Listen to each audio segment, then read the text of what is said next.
There's something far more valuable than that lottery ticket. That something is you.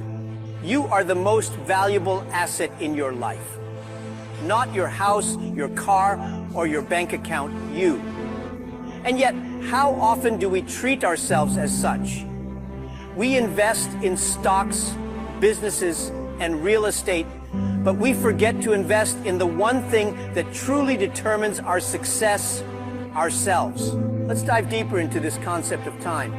Every day, life hands you 86,400 seconds. No more, no less. And here's the catch. Whatever you don't use wisely is gone forever.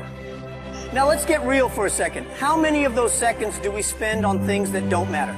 Scrolling through social media for hours, comparing our lives to people we don't even know, binge watching Netflix for the third time this week because just one more episode turned into an entire season, worrying about things that, if we're honest, won't even matter a month from now. But here's the thing. Time doesn't care about your excuses. It doesn't wait for you to get motivated. It moves forward with or without you. So the question is, how are you spending your time? Now that we've talked about time, let's move on to the thing that dictates how we use it, our mindset. I know everyone and their grandmother talks about mindset. But hear me out, because this isn't just a motivational buzzword. Your mindset is like a pair of glasses.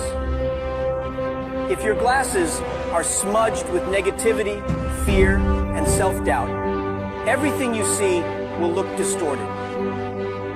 But if you clean those lenses with positivity, gratitude, and self-belief, the world becomes a place of endless possibilities. Let me tell you a quick story. There was a man who grew up in poverty. He was told he'd never amount to anything. But instead of letting those words define him, he decided to prove everyone wrong. He spent years reading books, learning new skills, and building a business from scratch. Today, that man is a billionaire. His name, Howard Schultz, the founder of Starbucks. Schultz could have chosen to see himself as a victim of his circumstances, but he didn't. He chose a growth mindset, and that made all the difference. Every time you catch yourself thinking, I can't, replace it with, how can I? Instead of saying, I can't start a business, ask, how can I learn the skills to start a business? Instead of saying, I'll never get fit, ask, how can I create a workout routine that works for me? When you change your questions, you change your life. You know what I love about kids? They're endlessly curious. They ask a million questions, try a million things, and aren't afraid to look silly.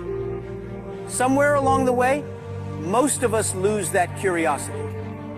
We settle into routines, get comfortable.